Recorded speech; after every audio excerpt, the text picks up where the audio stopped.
Lingkungan internal. Lingkungan internal sistem politik menurut Gabriel Almond adalah lingkungan dalam negeri yang meliputi lingkungan fisik, sosial, dan ekonomi domestik, yang menjadi sumber devisa bagi input atau masukan lingkungan fisik. Negara dalam membiayai struktur politik yang meliputi lembaga dan ekonomi domestik, infrastruktur, ataupun suprastruktur, politik dalam upaya melakukan tugas dan fungsinya bagi terwujudnya tujuan nasional suatu negara. Lingkungan internal terbagi atas 1. Lingkungan fisik, yang terbagi lagi menjadi kondisi geografis, sumber daya kekayaan alam, kondisi demografi. Lalu, selanjutnya ada lingkungan sosial, yang terbagi lagi menjadi lingkungan politik, lingkungan sosial budaya, hukum, dan hankam. Lalu, yang terakhir, ada lingkungan ekonomi domestik, yang terbagi menjadi sumber daya migas atau minyak dan gas bumi, sumber daya dan migas, hasil kelautan, kehutanan, dan lain-lain. Lalu, yang terakhir sumber daya pajak, pajak penghasilan, dan pajak lainnya. B. Lingkungan eksternal. Klasifikasi lingkungan eksternal: 1. Sistem politik internasional. 2. Sistem ekologi internasional. 3. Sistem sosial internasional.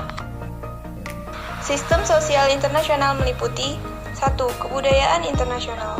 A. Pengetahuan atau akal budi adalah ilmu yang tersusun secara sistematis yang diperoleh dari pengalaman setiap masyarakat, bangsa, dan negara di dunia yang bersifat universal. Contoh, ilmu politik, ekonomi, teknologi, dan lain-lain.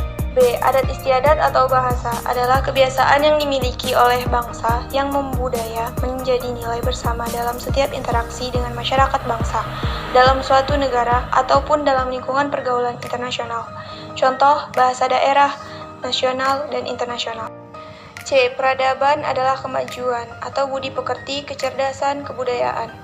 Lahir batin, faktor penyebabnya, tingkat pendidikan, sistem politik, sejarah, dan lain-lain. 2. Struktur sosial internasional. Struktur sosial internasional adalah kemasyarakatan dalam suatu negara, di sebuah negara dalam lingkungan internasional, dan dapat dibedakan berdasarkan tingkat kemajuan ekonomi dan peradaban. Struktur sosial yang berdasarkan ekonomi yaitu 1. Masyarakat maju, 2. Masyarakat berkembang, 3. Masyarakat terbelakang.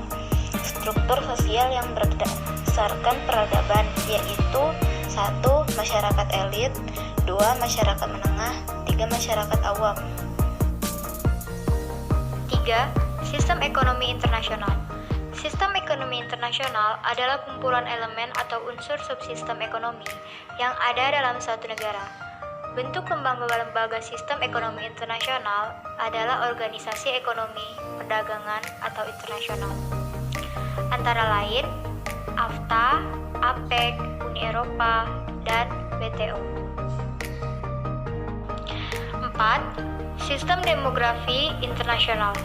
Sistem demografi internasional adalah kumpulan elemen yang bekerja sama untuk mencapai tujuan bersama, yaitu pembangunan demografi atau penduduk internasional yang teratur dan sejahtera. And it goes a little something like